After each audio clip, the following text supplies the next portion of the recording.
Welcome to Modemulator instructional video number 6. This video will explain how to manage a remote modemulator using remote command mode. The topics covered in this video are an overview of remote command mode, how to enable remote command mode, how remote command mode works, how to exit a remote command session, using remote command mode with dial security, and how to use remote command mode to update the firmware of a remote modemulator.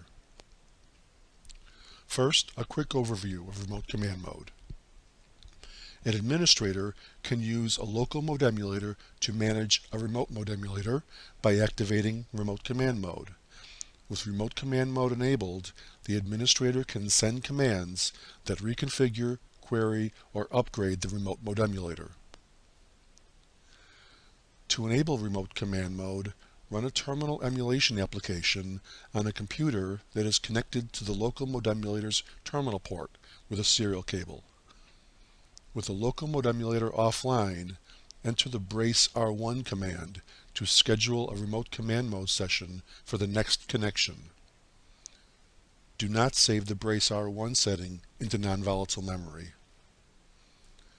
The brace R1 setting will automatically reset to brace R0 after dialing. Or, to cancel the scheduled remote command mode session, enter the brace R0 command before dialing.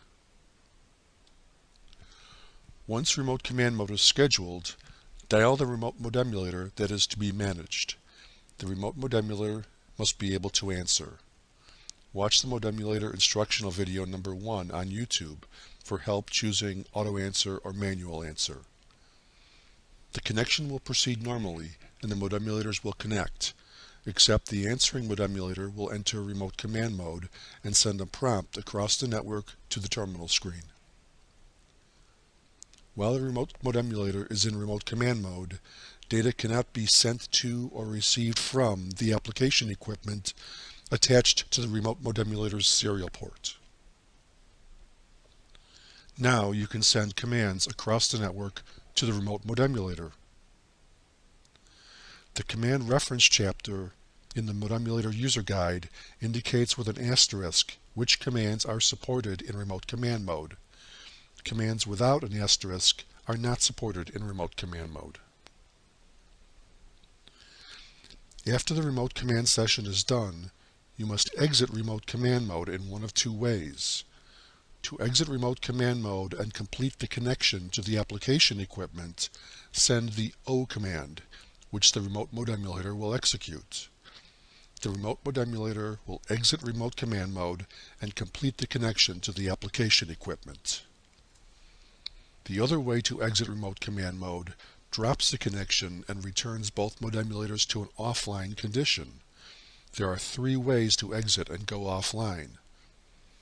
Toggle the RS-232 DTR signal of the local modemulator, or send the H command, which the remote modemulator will execute, or send the escape code, which the local modemulator will execute. In all cases, the modemulators will exit remote command mode and disconnect. Remote command mode can be used with modemulators that have any form of dial security enabled, which will restrict access to remote command mode.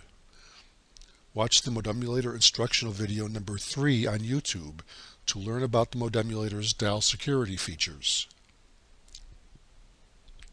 When remote command mode is used with modemulators that have caller ID screening enabled, any operator using a local modemulator that has been programmed with a valid caller ID number will be able to connect to and manage the remote modemulator. Any operator using a local modemulator that has caller ID screening disabled or that isn't programmed with a valid caller ID number will not be able to connect to and manage the remote modemulator.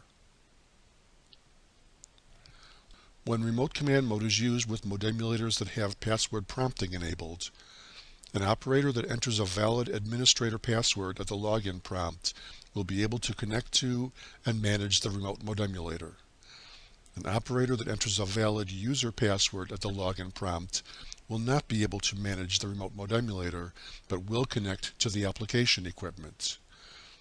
An operator that enters a valid user password that has administrator privileges will be able to connect to and manage the remote modemulator. When remote command mode is used with modemulators that have dial-back security enabled, an operator that enters a valid administrator password at the login prompt will be able to connect to and manage the remote modemulator.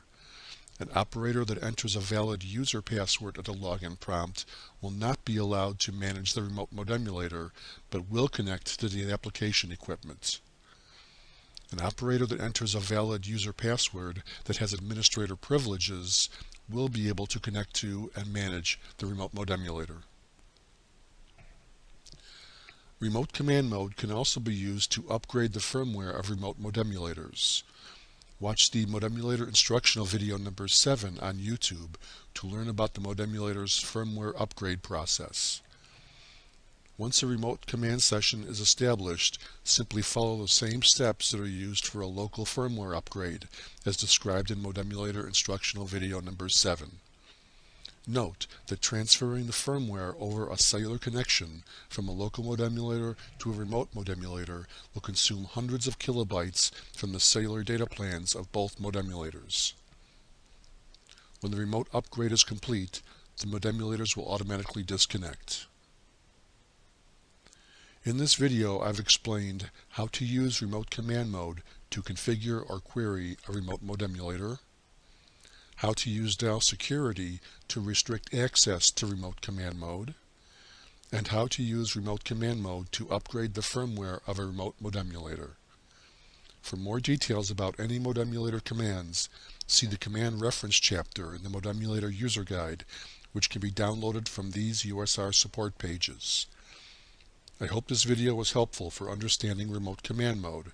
Thank you for watching, and thank you for choosing USR.